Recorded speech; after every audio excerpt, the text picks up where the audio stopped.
भाव के भी जप करने पर मंत्र अपनी सामर्थ्य से उसका कल्याण कर देता है।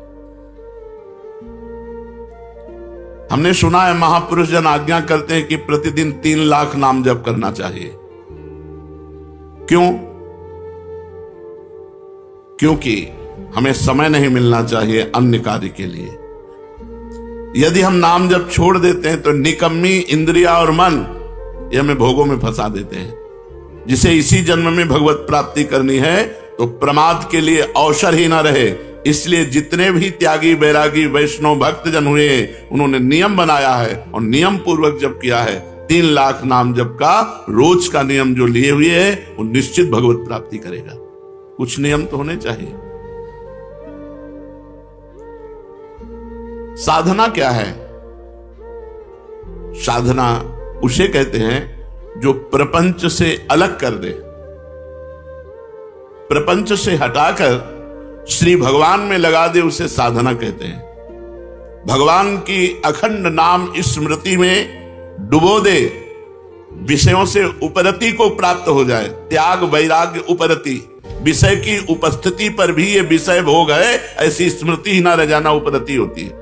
विषयों के प्रति रस बुद्धि है, विषयों का त्याग कर दिया, इसे त्याग कहते हैं। और विषयों के प्रति रस बुद्धि भी खत्म हो गई, उसे वैराग्य कहते हैं। पर उसको ज्ञान रहता है कि विषय है, लेकिन ये विषय है ऐसा ज्ञान भी न रहना, उसे उपरति कहते हैं, इसे साधना कहते हैं। इतना भगवान नाम जप करे कि विषय की उपस्थिति में भी विषय भोग की इच्छा ना हो, ये वैराग्य।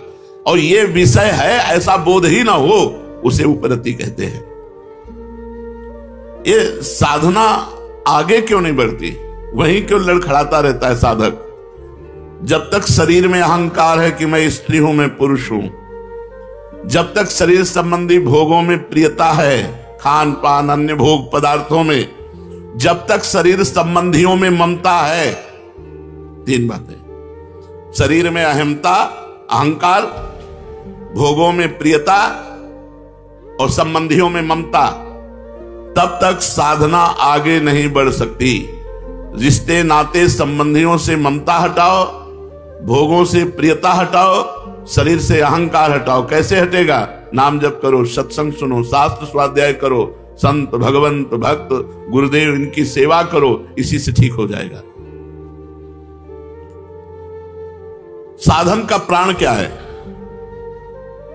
स्मरण, सावधानी पूर्वक स्मरण, ये साधन का प्राण है।